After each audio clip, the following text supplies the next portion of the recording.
What's up, y'all? It's your girl Zeze back with another mother loving vid. Make sure you like, comment, subscribe, turn on my notifications bell, get us journey thumbs up, share this mug, all that. You feel me? So, today's video is going to be a reaction, and shout out to y'all because actually one of you all sent me this video to react to. Now you didn't give me any context, okay? You didn't tell me who, like, what space it was in, what time, why they were having a conversation. I got nothing for you, okay? But I still think this is great content for me to react to, so we just gonna get into it, okay?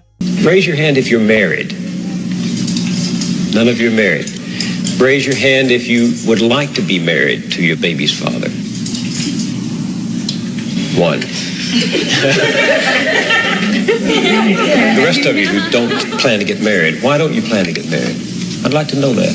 You already have your child to think about, and then a whole family to care for. You know, it's a lot of responsibility, and then you don't want the commitments. I wouldn't want no man holding me down because I think I can make it as a single parent. But don't you think you might need help in raising that baby from a man?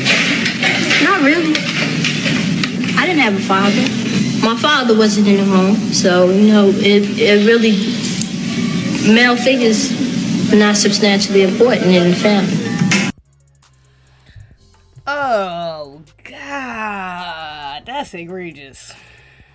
Now, just from looking at the quality of the video, what they're saying, so apparently it looks like they're all single mothers, okay? All baby mamas, at least. And, all young. This looks like it gotta be like the 60s or 70s, around that time, you know? And damn, this is so disheartening. You know, I be holding I love holding us accountable, you know, and really calling us on our BS and, you know, waking us up to the illusion, you know, we've kind of been living in. But it's so sad. I see stuff like this and it reminds me, I guess, and it also humbles me, you know, because it reminds me how much of a domino effect this mentality is, this destructive mentality. Even if it's in the 50s, whatever the case may be, like this was generations. This was my mother's probably my mother's generation when she was around this age. She was probably, yeah, because my mother was born in 63.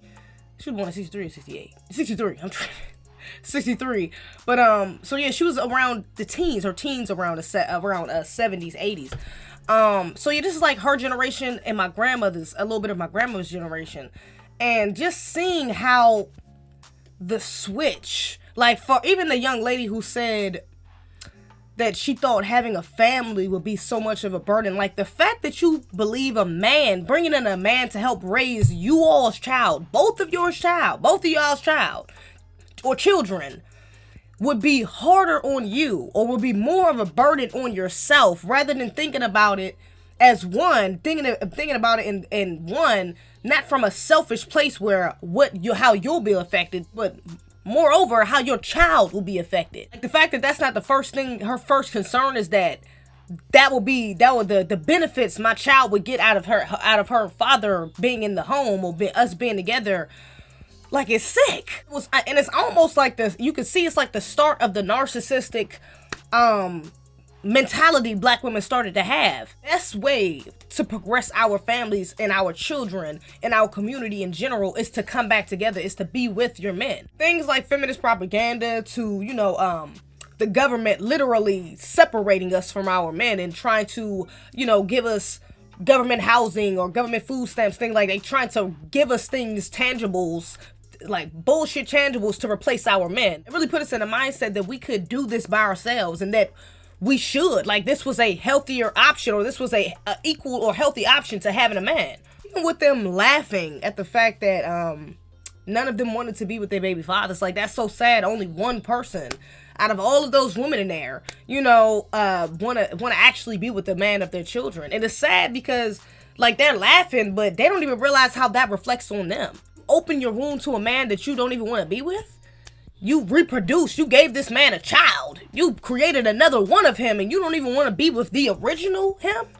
Like, that says something about yourself, not just the man. And even if this was a little later than like the 60s or 70s, even if this was pushed into like maybe the 80s and 90s, which I don't think so. They don't look, this doesn't give me like 80s, 90s feel. Like I said, it's giving me like 70s feel. But even if it was a little later, you know, we know that black men the black family has always been the number one target, of course. But even within that, black men have been targeted, you know, the most. A lot of our fathers were literally taken out the home. There were many attacks on the black family during this time. It was a lot going on where they were trying to remove black men from our space, from our home. Young lady at the end was saying, you know, she doesn't really feel like she needs a male figure, you know, around or father in home because she didn't have that. And she's okay. She thinks she's okay. She thinks she's fine, you know, and that her mother raised her the best that she could have, you know, even with her father not around. And it's sad because even though like I said, we're going to hold black women accountable, but at the same time, we do have to be empathetic, you know,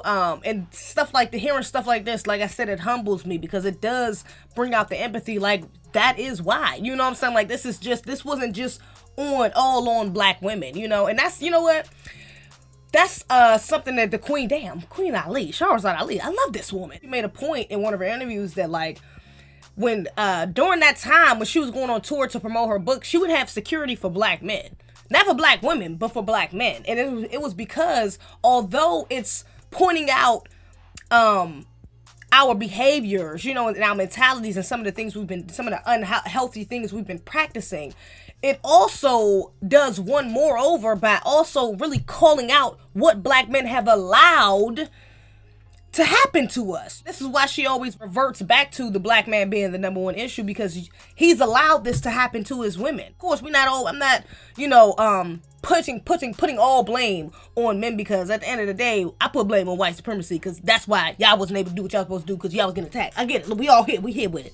But we do got to be honest, you know, a lot of black women are as a result of being uncovered from their fathers or their brothers or their men in their family, have been pushed into this mentality or tricked more easily into this mentality. But y'all let me know what y'all think in the comments below. Have you seen this clip before? Can you tell me any more information about it if you have, or send me the full length thing if you do know where this came from. Also, let me know what your thoughts are. You know, have you heard other black women in your family speak like this about raising children without men? How's your relationship with your father? How do you see single motherhood? Do you see this as an option? Let me know in the comments below. Other than that, baby, that's all I got. All right, y'all. We do not play by our green. You fuck with the team. Might find your West in the creek. We crossing our T's. We don't never miss a beat.